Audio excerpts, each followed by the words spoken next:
Hi everyone, continuing on with my series on the films of 1973, I wanted to talk about Oh Lucky Man, which is another recommendation from 99 Filmo. Thank you very much for suggesting this. This was a movie that back in the late 90s some friends of mine had seen and were really excited about. They were playing the soundtrack quite a lot. There's a lot of songs in this film. It isn't a standard issue musical though. Because instead of the characters singing the songs, you basically have a band that you cut back to in the studio every so often for them performing a song. They did the title track, Oh Lucky Man, and a lot of others.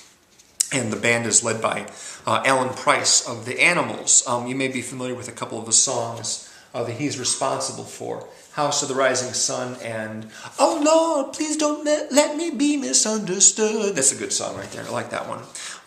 So yeah, you have this band that you occasionally cut back to away from the action of the narrative to them in the studio singing songs that are thematically relevant to the story, what have you. But at one point, actually, they show up as characters in the narrative, a band that's traveling by bus, and the Malcolm McDowell character hitches a ride with them for a little bit. Malcolm McDowell, of course, is the main character, Mick Travis, which is also the name of the character he played in the movie If from 1968, which was also made by the same director, Lindsay Anderson. If I'm not mistaken, he also starred in Britannia Hospital in 1982, which was a Lindsay Anderson film, but I could be mistaken about that. As far as I can tell, from what I've read, they make up sort of an unofficial trilogy, although it's not like Malcolm McDowell's Mick Travis character is really the same guy from If that he is in this film. It's not like it's a sequel, he's just got the same name. But there are a number of callbacks to If, particularly the end sequence in which he's auditioning for a film part and they actually have him posing with a stack of books, and then they give him a prop assault rifle, which is exactly like the one that he uses in If as well.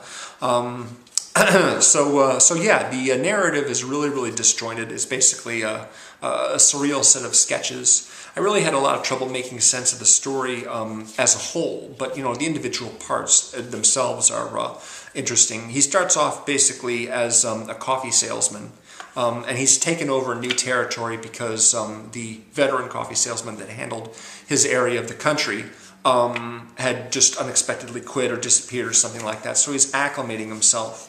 He is trying to further his career, trying to basically raise his station in life, but this involves him basically jumping from job to job and getting all kinds of crazy situations. He ends up being interrogated by people in some sort of plant, which then has an accident, and so he's allowed to escape. At one point he falls under the spell of some medical professionals who want to pay him for some experiments, but as it turns out, he discovers they're sewing animal parts onto people and people parts onto animals and things like that, and so he gets out of there pretty quickly. At one point, the band I mentioned, he runs across them and meets the character played by Helen Mirren, Patricia. And as it turns out, Patricia's father is a rather important individual, Sir James, they call him, who's played by Ralph Richardson. And McDowell ingratiates himself with him and becomes his assistant, but then is set up by Sir James to take the fall for a fraud charge. So he ends up going to prison and then being released years later. It's all over the place. You know, there really isn't a lot of straightforward sense. And in addition to that, there's a lot of actors in this movie that play multiple parts, and I didn't actually realize they were playing different characters at first. I'd see the actor show up at one scene, and then he shows up later on the film, and I think he's playing the same character, but I'm wrong. He's playing someone completely different. One guy that I recognized in here in particular is Philip Stone, who played McDowell's father in Clockwork Orange, the Stanley Kubrick film. He's also in the Kubrick film The Shining, as Grady, the former caretaker, encourages Jack Nicholson to start killing people. Yeah, this movie is nearly 3 hours long. I don't recall exactly the running time of the version that I saw, but it runs anywhere between 178 and 184 minutes, depending on what version you're watching. Actually, I think, if I remember correctly, I watched the shorter version, so that means there's a longer version out there, maybe about, what are we talking about here? Not quite 10 minutes worth of extra stuff. yeah, about 6 minutes. About 6 minutes worth of extra scenes that wasn't included in the version that I saw. A fun movie, kind of goofy. Not one of my favorites, I'm afraid. But again, I'm glad that I saw it because actually I learned about this movie a while ago, and I believe that I've seen If as well, but don't quote me on that, because if I have, it's been quite a long time since I saw that movie.